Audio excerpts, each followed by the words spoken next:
5 seconds, 2 seconds, ready.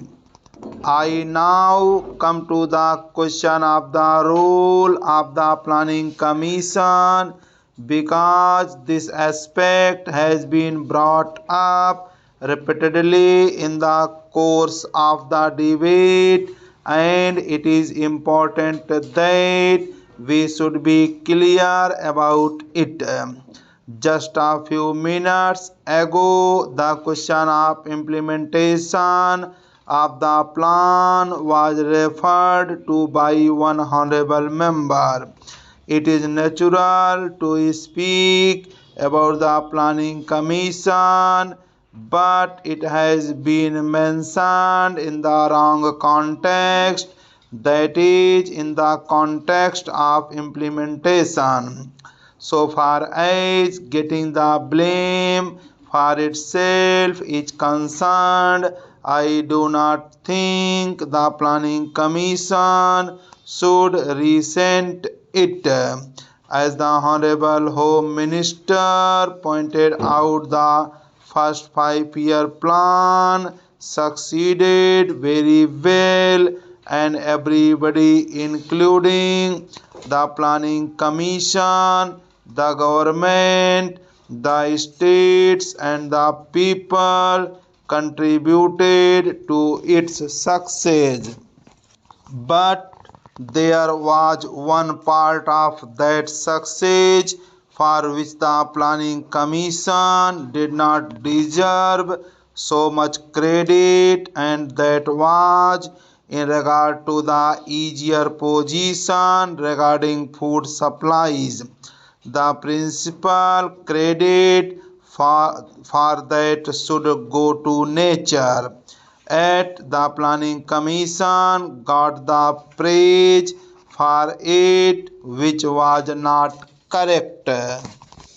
Now we are beset with certain difficulties which have slowed down the progress of the plan, difficulties for which nature is mainly responsible, and others for which the international situation is responsible.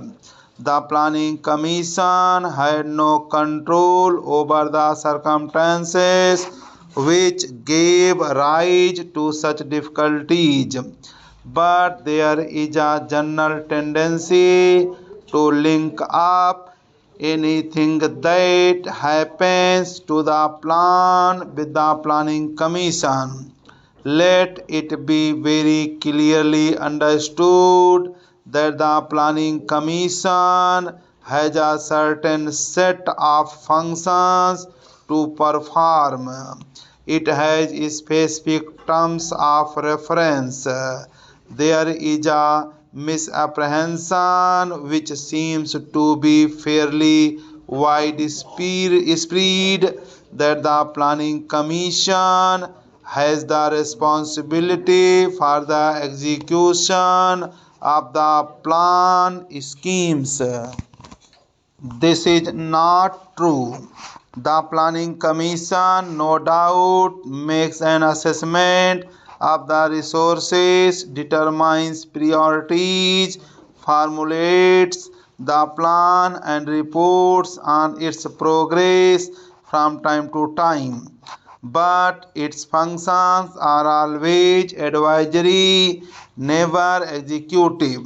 The planning commission stands outside the field of execution.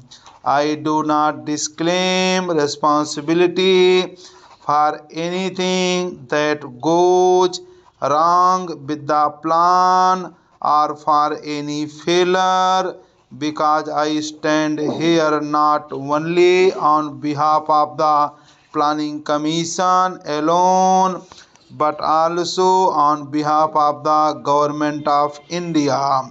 Therefore, if anything has gone wrong, we are responsible for it and nobody else.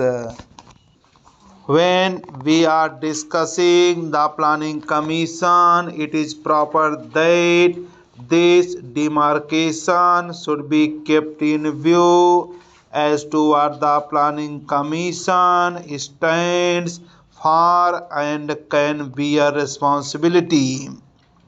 There were two main suggestions as to what the planning commission should do. One was that since the planning commission has formulated the plan or proposed the lines on which it should be reappraised, it should extend its responsibilities to the extent of ensuring that the policies recommended by it are properly implemented. This goes far beyond the legitimate functions of the Planning Commission.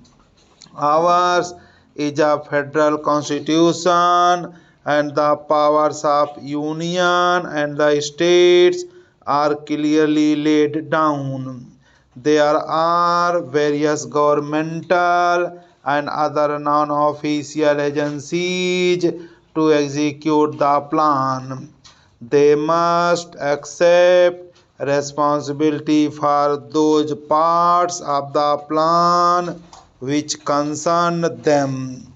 The Planning Commission does not possess the necessary machinery for the execution of the plan.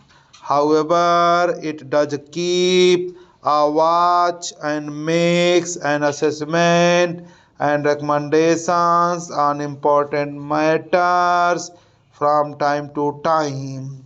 But that is all that it can do.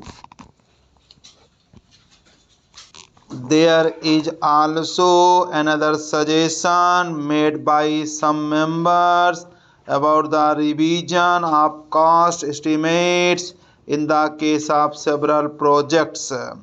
It was suggested that the Planning Commission itself should see to it that the cost estimates are kept within proper bounds and do not increase beyond a point. Here also, I would request the House to appreciate that it is not practicable for the Planning Commission to equip itself with a large body of technical experts. The main technical experts must be in the central ministries and the states. The Planning Commission has a relatively small staff.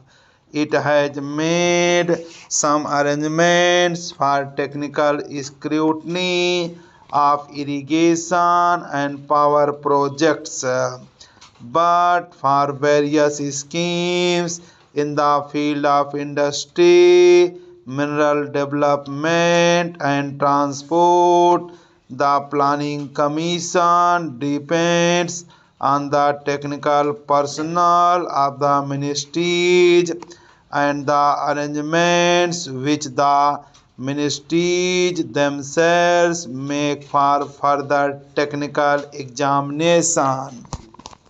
Even the ministries are not self-sufficient in this respect and often have to rely on their consultants who in a number of cases come from abroad.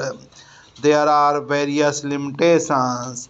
The experts give a certain estimate and then later on the estimates are revised for various reasons.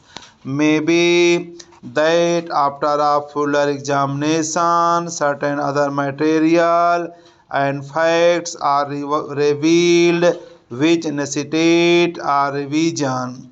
In many cases, the upward revision in cost has been due to an increase in prices of machinery and equipment, especially those imported from outside, which has occurred during the past 2 years. In some cases, the rise in prices is also due to some other factors.